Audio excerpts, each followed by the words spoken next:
আজি মই মিছৰ পৰা এটা অৰ্ডাৰ ৰিচিভ কৰিলোঁ আৰু ভাবিলোঁ যে আপোনালোককো দেখুৱাওঁ আৰু সেইটো হৈছে 40টা ভেৰাইটিৰ ফুল মানে ফুলৰ বীজ।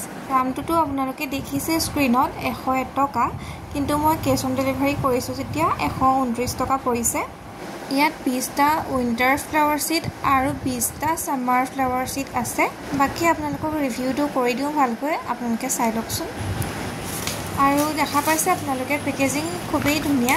প্ৰত্যেকটো পেকেটৰ ওপৰতে তেনেদৰে ফুলৰ নাম লিখি থোৱা আছে আৰু ইয়াত ছামাৰ আৰু উইণ্টাৰৰ ফ্লাৱাৰ নাম এনেকৈ দি দিছে যাতে আমাৰ খেলিমেলি নহয়। মই উইণ্টাৰৰখিনি ভাগ কৰি ল'লোঁ।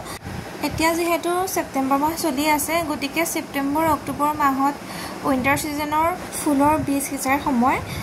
তেতিয়াহে ভালকৈ জানুৱাৰী ফেব্ৰুৱাৰী মানলৈ ফুলি উঠিব। তাৰ বাবে কি কি কৰিছোঁ আপোনালোকক দেখুৱাম।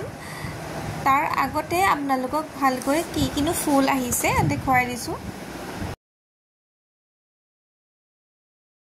আৰু মায়ে এইবোৰ কিছুমান বস্তু যোগাৰ কৰি লৈছে ঘৰতে।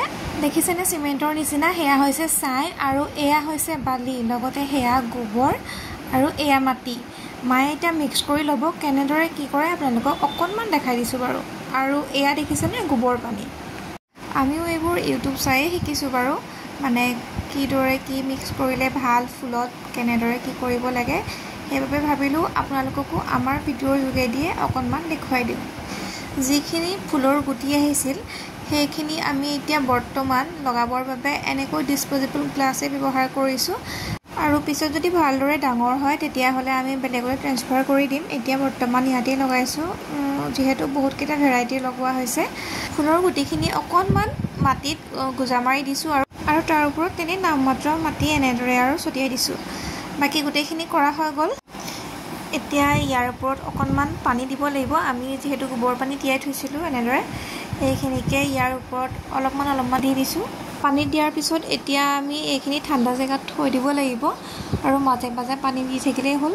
তাৰপাছত আমি এমাহ দুমাহৰ পাছত চাগে অলপমান ভালকৈ ৰিজাল্টটো দেখিম আৰু তাৰপিছত আপোনালোকক দেখুৱাম।